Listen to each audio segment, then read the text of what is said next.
At first glance, it was like this thing had a raw scout or visitor from a faraway land. And because of its characteristics, scientists soon began to wonder if this was at last a visit from otherworldly creatures. Before they went full-on with the science fiction suppositions, astronomers gathered the information they were sure about, starting with the fact that Oumuamua must have come from another solar system. There must have been some unfortunate event in its home system that led to its ejection. What they didn't know was that this was a comet or asteroid. They're both celestial objects orbiting a sun, but they have distinct compositions and behaviors. Comets are composed primarily of ice, dust, and rocky material, often referred to as dirty snowballs. When a comet approaches the sun, the heat causes the ice to vaporize, releasing gas and dust particles into space. This creates a bright glow that would destroy an entire region if it touched the ground. Bad news. Such an asteroid has already visited us recently, and the consequences were pretty rough. It all happened in a city called Chelyabinsk. On February 15th, 2013, at about 9:20 a.m. local time, the giant slowed down in the Earth's atmosphere and then broke up into small pieces at 14.5 miles above the Earth. These pieces then flew in different directions.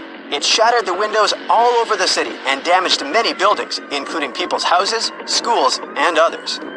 It took a while to repair everything, and the scale of this destruction was quite serious. As a result, there were 1,615 injured.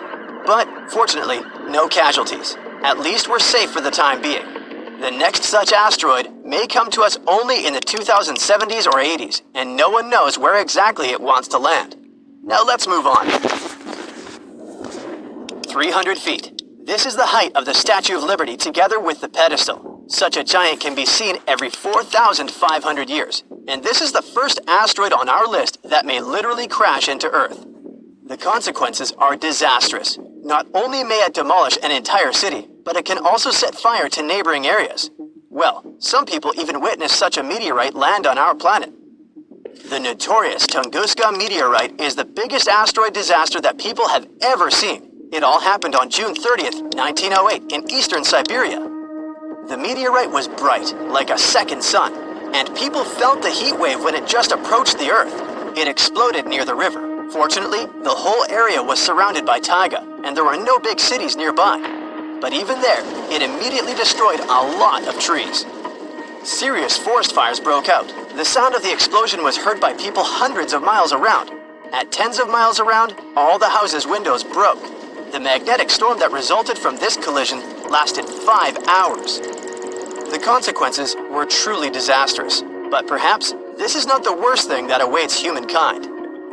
99942 Apophis, 1,215 feet. It's slightly bigger than the Eiffel Tower. This meteorite, as scientists discovered in 2013, will be our next guest. Collisions of such force occur in about 100,000 years, and this one is gradually approaching.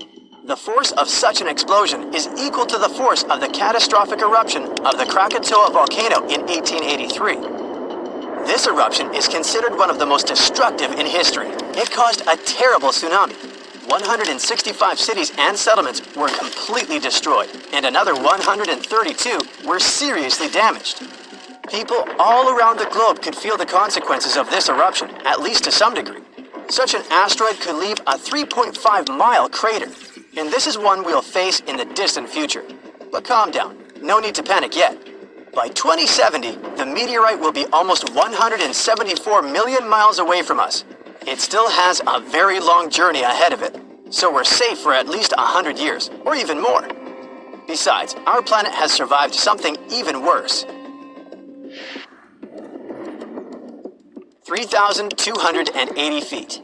This is higher than the tallest tower in the world, the Dubai Burj Khalifa Tower. Such collisions occur once every 500,000 years.